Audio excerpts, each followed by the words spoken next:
masih beribadah secara online, tapi kita bersyukur pada pagi hari ini kita masih diberi kesempatan oleh Tuhan bahwa kita masih boleh menikmati hari-hari yang Tuhan masih percayakan kepada kita.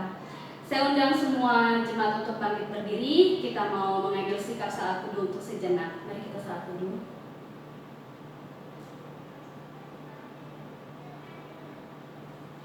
Pertolongan kita dalam ibadah ini adalah di dalam nama Tuhan pencipta langit dan bumi, yang kasih setianya kekal dan yang tidak pernah meninggalkan buatan tangannya.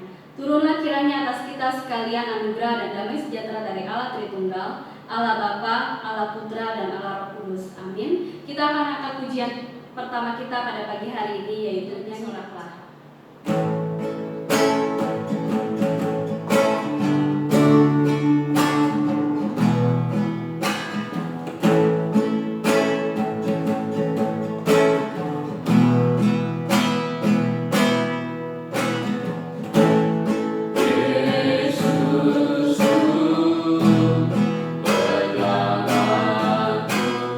Tiada yang seperti Engkau.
Tuhan, kami percaya Tuhan tiada janji seperti janji-Mu Tuhan.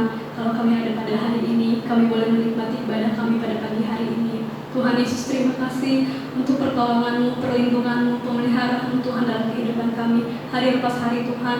Walaupun kami tahu Tuhan, saat ini adalah saat-saat yang paling sulit Tuhan dalam kehidupan kami. Tapi kami percaya Tuhan, tangan-Mu Tuhan selalu menolong dalam kehidupan kami. Tuhan, kami mau mulai ibadah kami.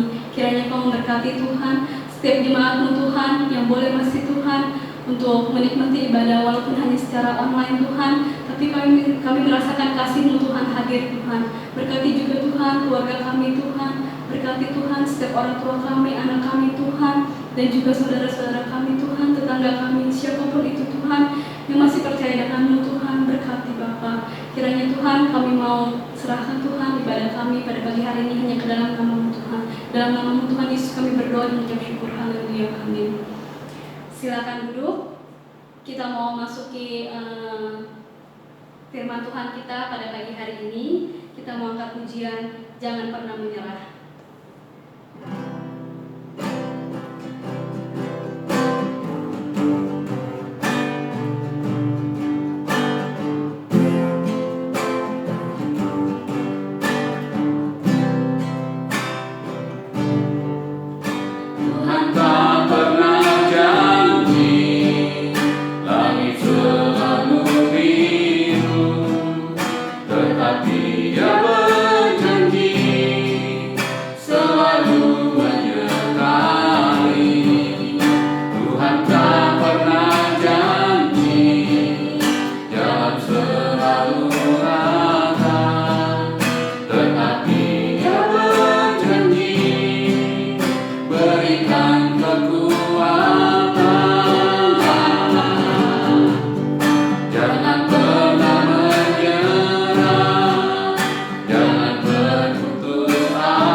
Jemaat GKI Calon Angke yang dikasihi Yesus Kristus, kita bersyukur untuk pemeliharaan Tuhan yang indah dalam kehidupan kita sepanjang satu minggu berlalu.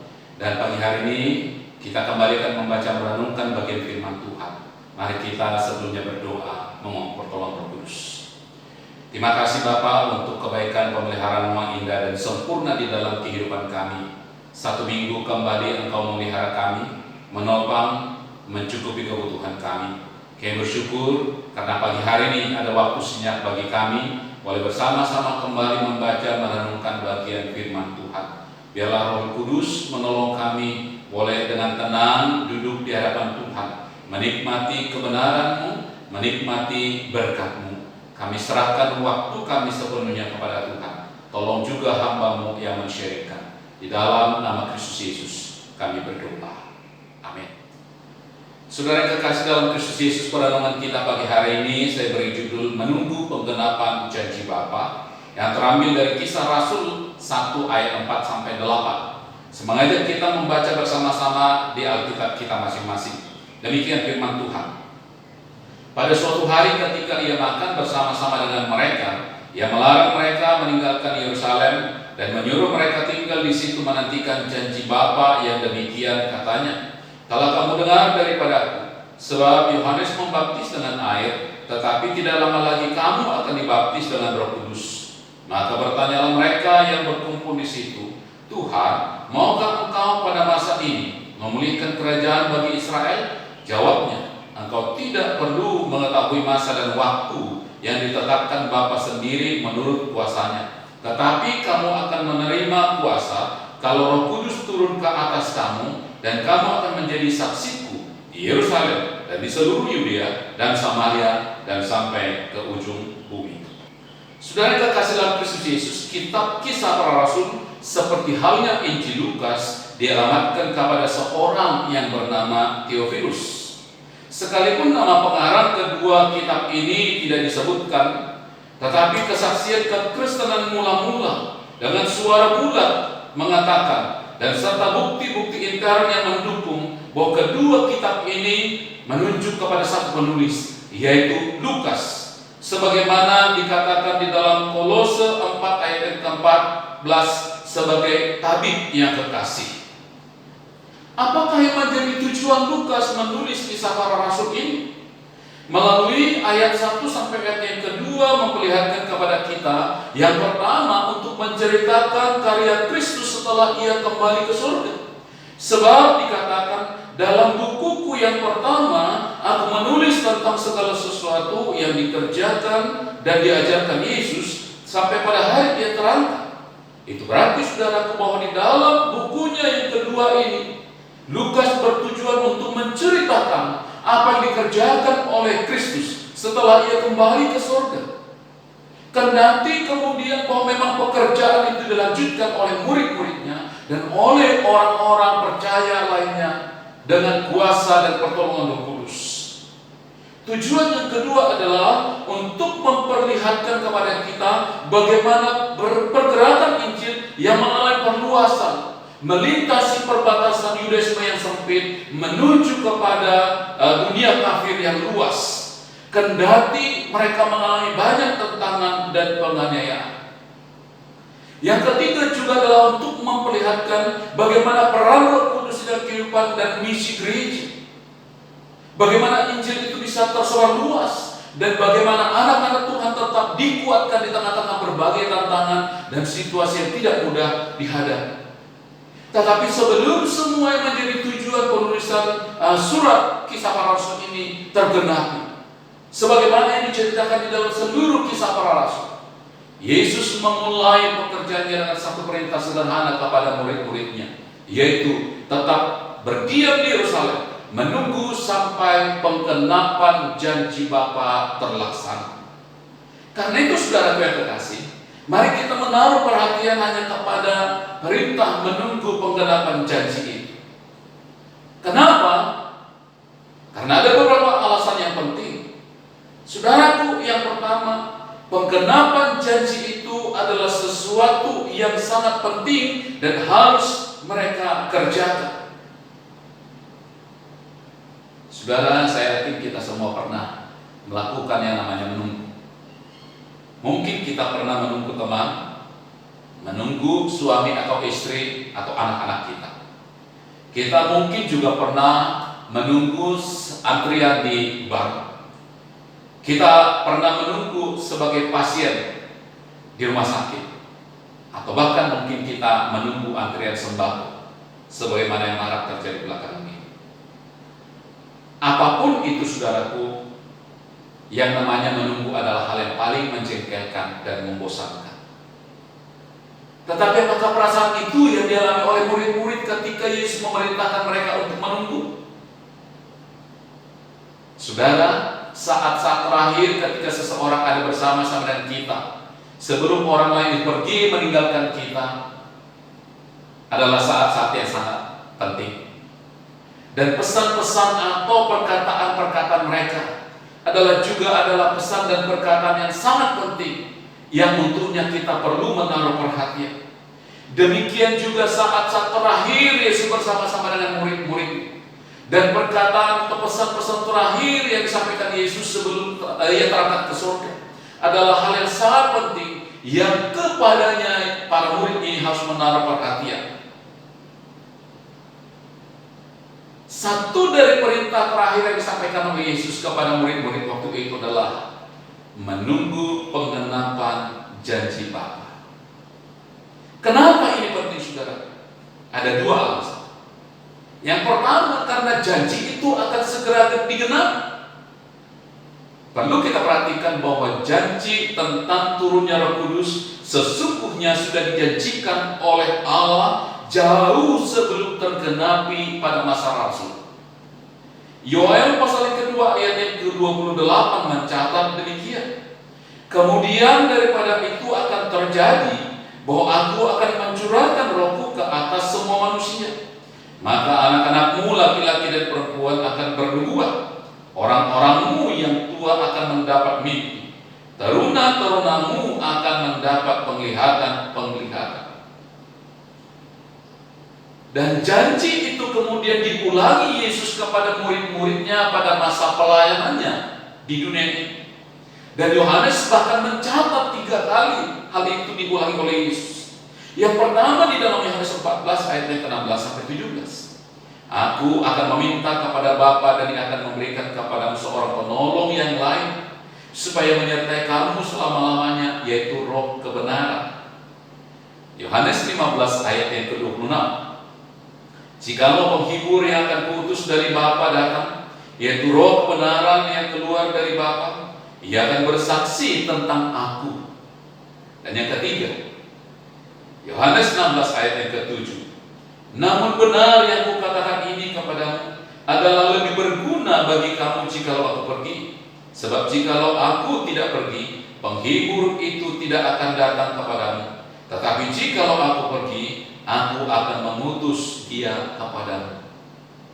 Saudaraku, apa yang sudah dijanjikan oleh Allah jauh sebelum tergenapi pada waktu itu sudah dijanjikan bahkan di masa perjanjian lama, dan hal itu akan segera digenapi. Karena itu murid-murid harus menunggu penggenapan janji itu terlaksana. Hal yang kedua yang sangat penting, kenapa menunggu itu adalah sesuatu yang sangat penting, adalah karena mereka atau murid-murid ini tidak akan dapat berbuat apa-apa secara efektif dan tepat untuk kemajuan pekerjaan Tuhan tanpa kehadiran Roh Kudus. Kenapa demikian, saudara? Mari kita perhatikan bahwa di dalam seluruh perjanjian lama, peranan Roh Kudus di dalam kehidupan bergereja, peranan Roh Kudus dalam kehidupan orang-orang percaya secara pribadi sangat penting dan sangat vital, dan dibicarakan dengan begitu luas. Karena jika Roh Kudus tidak hadir, maka gereja tidak akan pernah berdiri, karena tidak akan pernah ada orang yang mau bertobat dan percaya. Sebagaimana dikatakan di dalam Yohanes 16 ayat yang ke-8. Dan kalau Roh Kudus datang, Ia akan mengisahkan dunia akan dosa, akan kebenaran, dan akan penghakimi. Manusia mampu menyadari dirinya sebagai berdosa. Manusia mampu meresponi karya Allah adalah karena pekerjaan Roh Kudus. Dan jikalau Ia tidak datang, manusia tidak akan pernah menyadari keberdosaan. Pekerjaan Roh Kudus juga nyata di dalam pertumbuhan gereja mula-mula.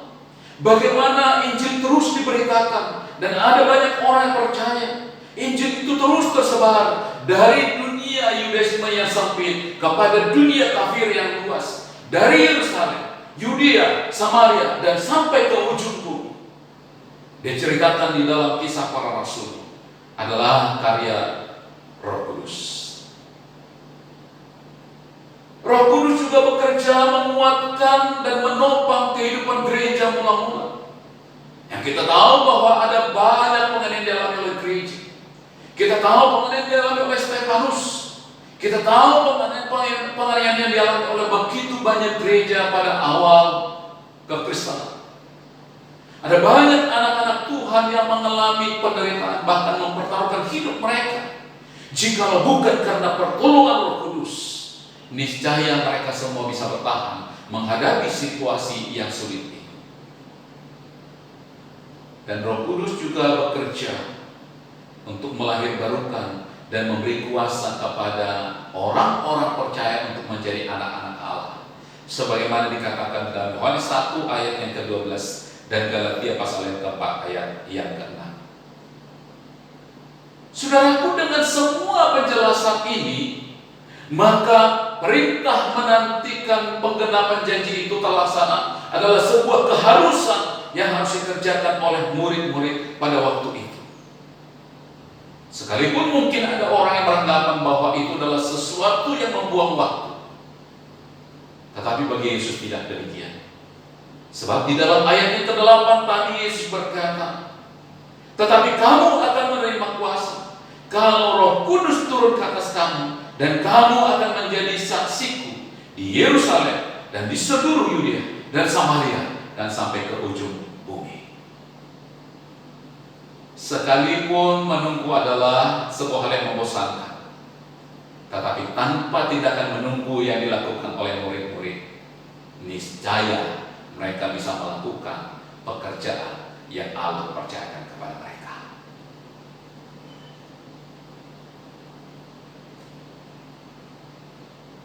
Hal yang ketiga, saudaraku, yang sangat penting untuk kita perhatikan ketika Yesus menyampaikan perintah untuk murid-murid itu menunggu adalah supaya mereka tidak memikirkan kesenangan diri, tetapi memikirkan bagaimana mereka bisa menjadi saksi Tuhan yang efektif dimanapun Tuhan menghendaki mereka berada.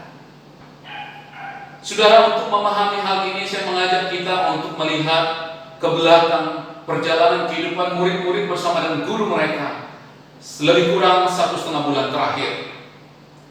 Saudara, di dalam masa kurun waktu 1,5 bulan terakhir itu para murid-murid mengalami keterguncangan kepercayaan.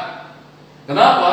Karena guru mereka yang telah mereka ikuti selama ini ternyata ditangkap, disiksa, dianiaya, bahkan mati dengan cara yang sangat sadis, yaitu disalibkan.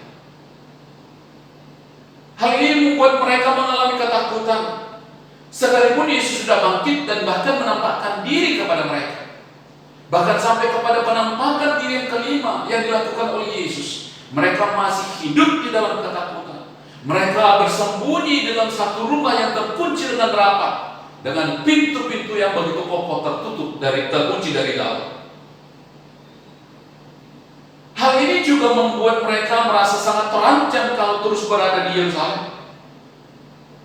Sebagai pengikut-pengikut Yesus, bisa jadi mereka menjadi sasaran masa selanjutnya. Karena itu, saudara yang terkasih, saya yakin dengan kondisi yang sedang mereka alami dan hadapi pada waktu itu, masing-masing murid-murid ini sudah atau sedang merencanakan untuk mudik ke kampung halaman mereka masing-masing. Ditambah juga pasti ada kerinduan di hati mereka untuk berjumpa dengan sanak keluarga mereka yang telah terpisah dari mereka untuk beberapa waktu yang lamanya. Dan mereka kembali ingin merefresh, ingin memulihkan kembali semangat dan kepercayaan mereka untuk terus mengikut serta melayani Yesus yang sudah bangkit itu. Tetapi saudaraku yang terkasih dalam Kristus Yesus, di tengah-tengah segala pertimbangan yang mungkin mereka sedang kerjakan itu, Yesus mengatakan, tinggal tetap di Yerusalem, menunggu pengenapan janji Bapa dilaksanakan. Dengan kata lain, sesungguhnya Yesus sedang ingin mengatakan kepada murid-muridnya bahwa di dalam mengikut dan melayani Dia, tidaklah berbicara mengenai di mana engkau seharusnya merasa nyaman, juga tidak berbicara masalah kepentingan dan keamanan diri, tetapi pikirkan bagaimana engkau bisa menjadi saksiku yang efektif dimanapun engkau aku kehendaki. Inilah yang Yesus kehendaki kepada murid-murid.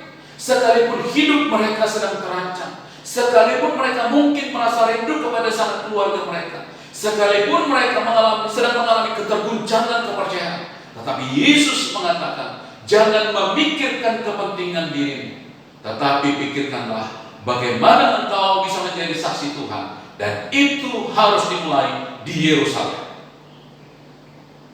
Saudaraku, hal yang sama perlu mungkin kita pikirkan, bahwa ketika kita mengiring serta mengikut Yesus, jangan pernah terlintas di dalam pikiran kita semata-mata hanya untuk kesenangan dan kenyamanan, keselamatan dan keamanan diri kita, kesejahteraan dan kesuksesan hidup kita. Saudaraku, tidak demikian. Sebab ketika engkau dan saya memutuskan untuk mengikut Yesus, ketika engkau dan saya memutuskan untuk melayani Dia, yang harus engkau dan saya pikirkan adalah, apakah engkau dan saya sudah berbuat maksimal dengan pertolongan Roh Kudus untuk memberitakan Injil Kristus, untuk menjadi saksi Kristus di tengah-tengah kehidupan kita.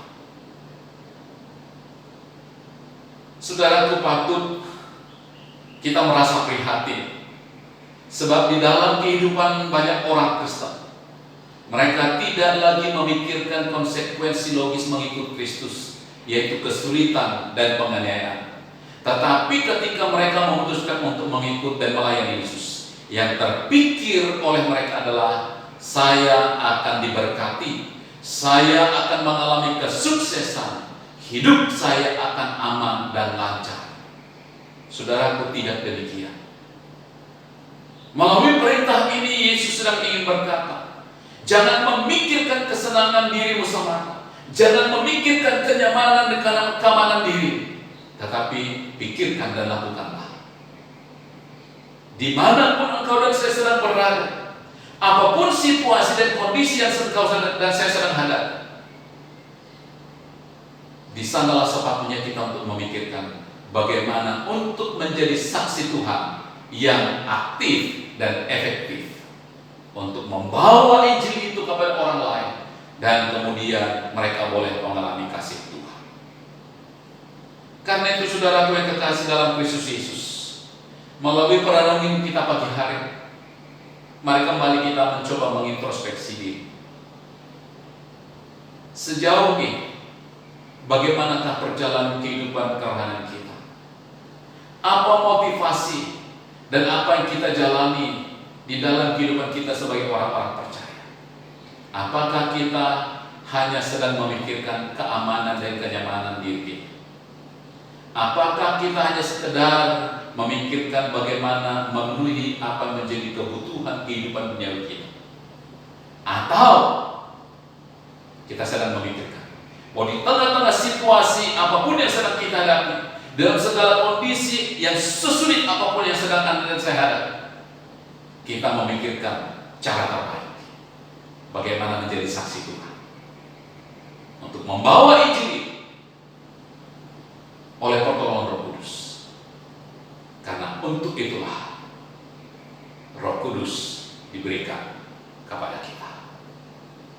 Kiranya melalui perenungan pagi hari, kembali kita dimotivasi untuk boleh memikirkan perluasan pekerjaan Tuhan, memikirkan bagaimana kita menjadi saksi Tuhan di tengah-tengah kehidupan kita, dimanapun kita berada. Tuhan memberkati kita. Mari kita berdoa. Kami bersyukur sekali lagi Bapa, karena lewat kebenaran firman Tuhan Engkau mengajar kami, Engkau mengingatkan kami, dan Engkau memberkati kami. biarlah di dalam mengiring Tuhan, kami boleh mengandalkan Roh Kudus yang memampukan kami untuk boleh berkarya dan bersaksi bagi Kristus. Dan ketika kami mengiring Tuhan, kami tidak memikirkan kenyamanan dan keamanan kami, tidak hanya memikirkan kesuksesan dan pemenuhan kebutuhan kehidupan kami, tetapi kami bisa memikirkan di tengah-tengah segala situasi yang sulit yang kami alami, kami boleh tetap menjadi saksi Tuhan yang aktif dan efektif untuk membawa Injil Kristus kepada dunia, sehingga orang-orang yang belum percaya boleh mengalami kasih. Terima kasih Bapa, berkati dan mampukan kami melaksanakan kebenaran firman Tuhan ini di dalam kehidupan kami. Di dalam nama Kristus Yesus kami berdoa. Amin. Saudara yang kekasih dalam Kristus Yesus, kita akan segera mengakhiri ibadah kita pagi hari ini. Saya mengajak saudara untuk boleh bersama-sama berdiri. Kita mengarahkan hati dan pikiran kita kepada Tuhan, dan terimalah berkat yang daripada Tuhan. Saudaraku yang kekasih, pergilah ke dalam kehidupanmu, laksanakan firman Tuhan yang sudah kita dengar, dan terima berkat yang daripada Tuhan. Kiranya kasih karunia dari Allah Bapa kita, damai sejahtera di dalam Kristus Yesus, persekutuan pimpinan kekuatan serta pertolongan dari Roh Kudus menyertai dan memberkati saudara sekalian dari pagi hari ini lagi sampai Tuhan Yesus datang kali yang kedua, bahkan sampai selama-lamanya. Amin. Silakan duduk saat teduh. Tuhan Yesus memberkati. Saya mengajak kita untuk memperhatikan beberapa warta melalui slide berikut, dan sampai jumpa minggu depan.